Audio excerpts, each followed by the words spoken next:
السلام عليكم ورحمة الله وبركاته. ازيكم حبايبي ومتابعين قناة شيري. النهاردة هنعمل وصفة لذيذة، او ده تاني حلقة من التفريزات معانا. انا كنت عاملة لكم قبل كده التفريزات على القناة، عاملة لكم تفريز الثوم بانواعه، وعاملة لكم تفريز السبانخ، هسيب لكم اللينك في الوصف في صندوق الوصف، وعامله لكم تفريز البسله، عامله كذا حاجه معاكم، وعملنا طبعا الخضره الجميله بتاعتنا. خلاص النهارده هنعمل الصلصه علشان تغنينا عن حاجات كتير جدا، واكتر حاجه بنستخدمها طول شهر رمضان. كل سنه وانتم طيبين، ويعود عليكم الايام بخير يا رب، وربنا يجعلها ان شاء الله سنه سعيده علينا وعلى كل المسلمين جميعا يا رب. يلا بقى نبدا في الفيديو بتاعنا ونخش عليه على طول. النهارده هعمل لكم اجمل صلصه ممكن تشوفها في حياتك، وان شاء الله بجد بجد بجد هتشكريني عليها. فيها شويه تركات بتدي طعم ومزازه جميله جدا. خلاص بس يلا نبدا. قبل ما نبدا لايك وشير وسبسكرايب وكومنت جميل حلو من قلوبكم البيضه بدعوه حلوه، وربنا يتقبلها ان شاء الله. يلا بقى بينا نبدا. النهارده انا هعمل طماطم. عندي الحله دي هحط فيها 3 كيلو او بالظبط 4 كيلو. خلاص هحط لكل كيلو معلقه سكر. الحله طبعا بتاعتي ناشفه ما فيهاش حاجه. حطيت كده كام؟ 3 معالق على ما اعتقد، كده 4. خلاص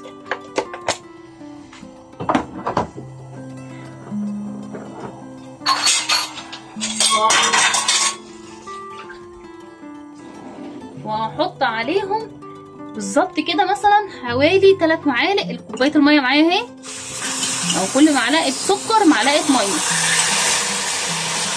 3 4. خلاص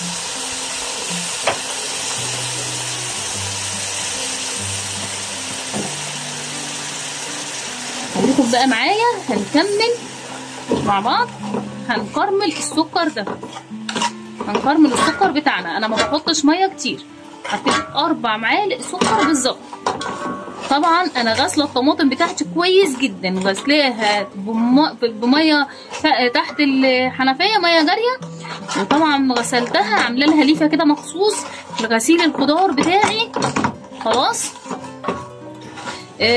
عشان استسهل الامور معاكم هوريكم كام حاجه كده انا عملتها. بس انا اقول لكم على كام حاجه واوريكم انا قطعت تقطيع ازاي وانا معاكم. بس انا قطعت الطماطم بتاعتي عشان استسهل في الفيديو واخلص على طول علشان ما اطولش عليكم. هحط لكل 2 كيلو معلقه بابريكا كبيره. خلاص انا هحط هنا معلقتين لكل 2 كيلو، لكل 2 كيلو معلقه. فبحط 4 عشان انا عامله زي ما قلت لكم 4 كيلو. خلاص هسيب البابريكا تعمل مع السكر، تتكرمل مع السكر بتاعي، ما تخافيش خالص ولا اي حاجه. احط لها بس معلقه ميه كمان علشان تفك معايا، لان انا عايزاها فكه كده شويه، عشان لسه هنحط حاجتين كمان معانا يظبطوا الطماطم بتاعتنا. طيب لو انت جايبه الطماطم بتاعتك، خلاص لو انت جايبه الطماطم بتاعتك حادقه او مالحه شويه، هتعملي هتزودي السكر شويه. وهقول لك على حاجه كمان هنعملها مع بعض. كده السكر بتاعي غلى مع مع البابريكا. طبعا انا بعمل حله تانية، مش بعمل الصلصه دي بس عشان انا حاطه حله تانية. انا لو حبيت اقول لكم الكميه اللي انا حطاها هنا. خلاص انا معايا البنجر، بس الكميه دي كلها مش هحطها، انا هحط بقيتها في الصلصه التانية او الطماطم التانية. حطيت حوالي بنجرايه ل4 كيلو، بشرتها زي ما انتم شايفين كده، بشر زي ده. خلاص اهو حطيت بنجرايه مبشوره. طبعا زي ما قلت لكم لو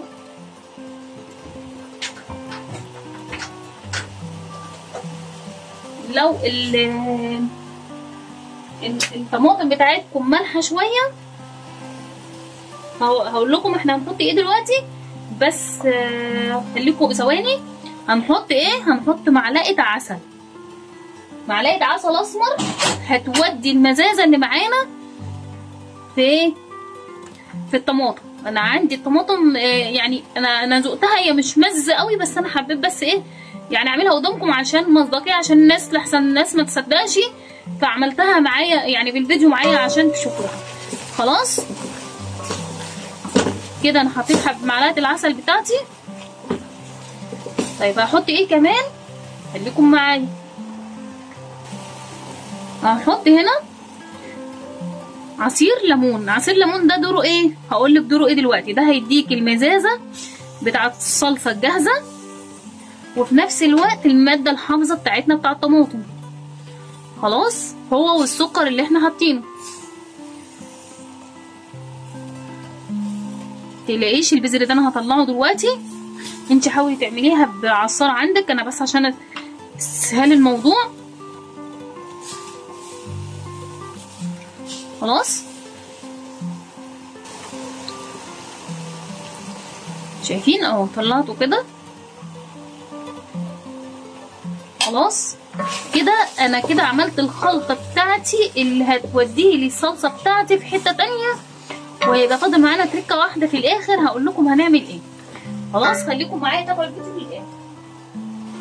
طبعا انا قطعت الطماطم بتاعتي على طول، بس هنزل بيها وهوريكي دلوقتي انا قطعتها ازاي. خلاص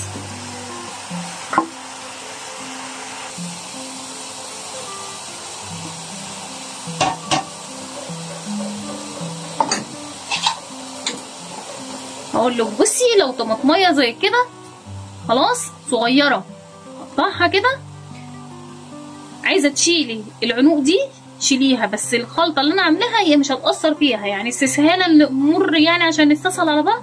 احنا كده كده هنعمل الطماطم مع بعض ومش محتاجه اي حاجه، يعني مش هتعمل حاجه معانا.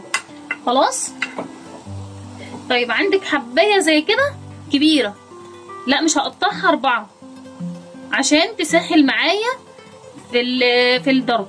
هعملها كده.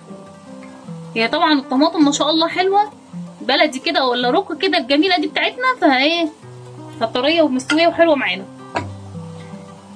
في بقى زي كده وسط، دي تنفع تتقطع برضه 4 عادي، بس لو العنق بتاعك لونه غامق شيليه، لو ابيض سيبيه. خلاص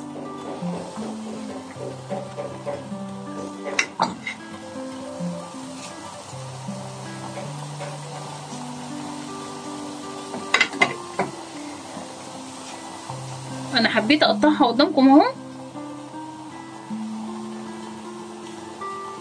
عشان اوريكم احنا بنقطعها عادي خالص، مفيهاش اي حاجه خالص، مفيهاش اي حاجه خالص، بنقطعها 4 عادي خالص، مفيهاش اي حاجه.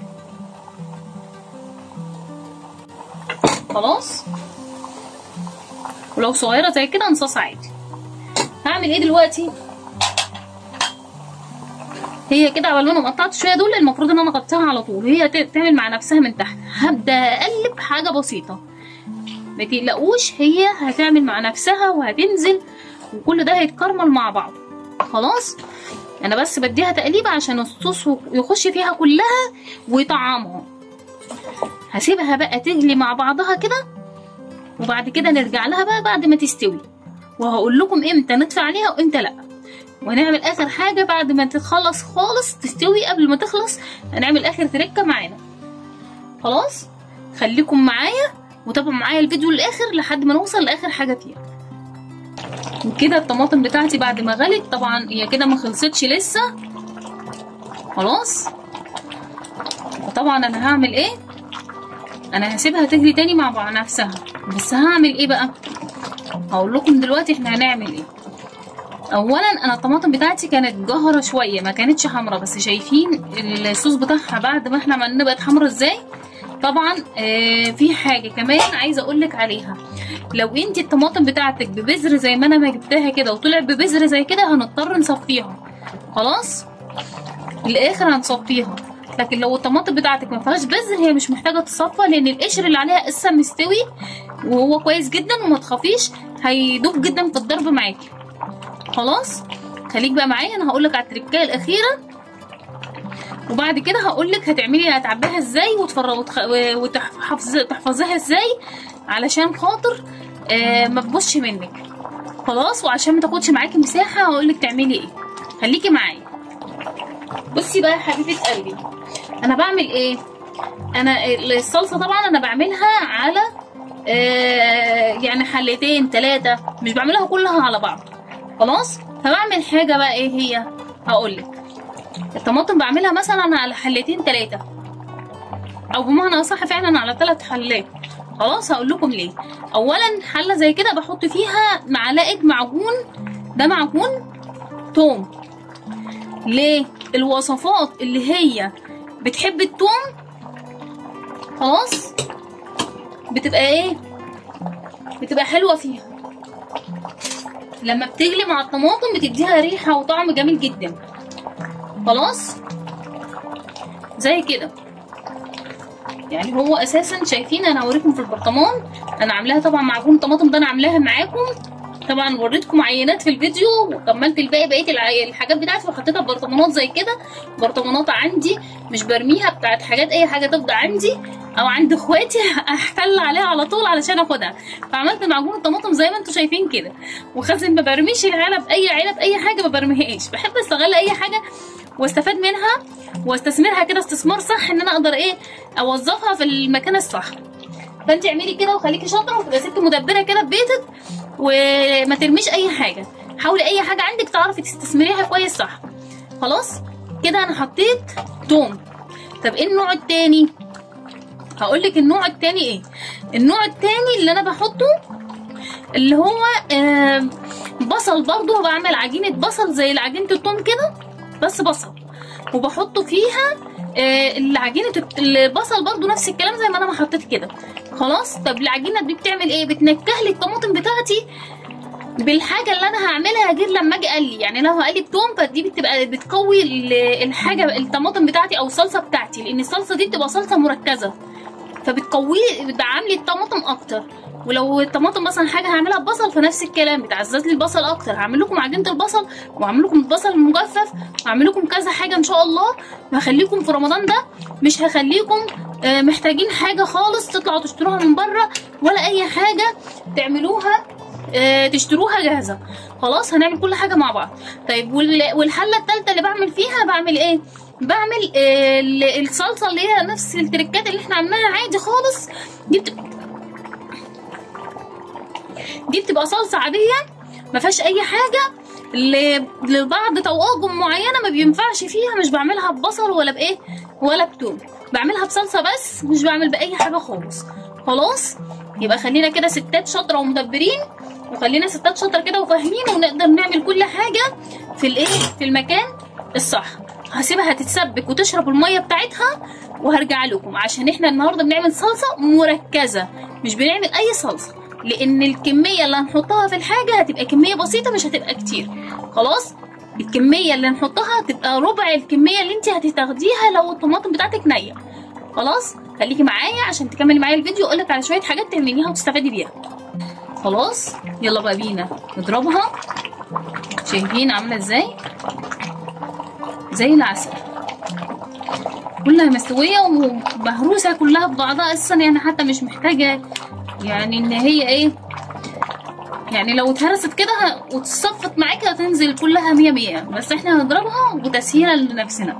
هسيبها تهدى كده شويه وبعد كده ايه، بعد ما تهدى خالص هروح ضربها. يا حبايبي انا نقلت الحله بتاعتي خلاص، هي يعني بتطلع الدخان بس حاجه بسيطه مش كتير، هدت شويه، وحطيت في الخلاط زي ما انتم شايفين كده. هبدا انا هعمل ايه، هضربها واوريكم الاول انا هضربها عامله ازاي. معلش سوري عشان الصداع ده، انا هقفله وارجع لكم بعد ما اضربها واوريكم انا ضربتها ازاي ونكمل مع بعض. شايفين انا كده ضربتها ونعمتها خالص. هحط حله بقى تانية واحط عليها مصفى واصفيها واخلص كله وهرجع لكم اقول لكم انا عملت ايه بالظبط.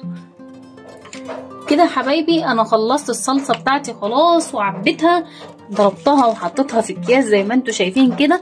طبعا انتم متهيألكم ان الصلصه كده كيس صغير، بس الكيس كده دي صلصه مركزه زي صلصه الشركات بالظبط، ما فرقتش عنها حاجه. طبعا هو اللون اللي بصراحه الكاميرا مش جايبه لون طبيعي، يعني مش عارفه ليه، يعني ممكن لما ابعد كده اجيب لك اللون احسن شويه اللي هو اللون الطبيعي بتاعها الاساسي خلاص. لكن لما بقرب بحس ان النور اضاءه بتجيبها جهره شويه. لكن هي بصراحه صلصه جميله جدا. وشايفين بعد ما عملتها وصفيتها والله والله ما تفرقيها عن حاجه صلصه الشركات بالظبط، ويمكن كمان احلى واطعم كمان. اعملي ورايا نفس الخطوات وانت اللي هتحكمي، وقولي لي في الكومنتات لما جربتيها طلعت عامله ايه. بجد والله تحفه تحفه تحفه، مش قادره اقول لكم. يلا اسيبكم في رعايه الله، واشوفكم ان شاء الله في وصفه جديده واقتصاديه، ووصفه تفريز اجمل واحسن هتوفر معانا كتير. هرجع واقول لكم نفس الكلمه تاني، نصيحه من اخت: فرزي دلوقتي، الحاجات بتغلى في رمضان، فرزي دلوقتي احسن. وفي نفس الوقت كمان انت تلحقي كمان توفري وقت ومجهود وصحه، تقدري تعملي تتعبي يومين 3 في التفريزات حاجتك وترتاحي سنه كامله. احنا مش هنفرز لرمضان بس، احنا هنفرز للسنه كلها. اعتبري اللي انت بتفرزيه ده هيكفيكي رمضان، وشهرين 3 ممكن يقعد معاك للسنه كلها. خلاص اسيبكم في رعايه الله، مع السلامه. بس قبل ما نقفل الفيديو بتاعنا ما تنسونيش اجمل لايك من قلوبكم الحلوه. يلا مع السلامه.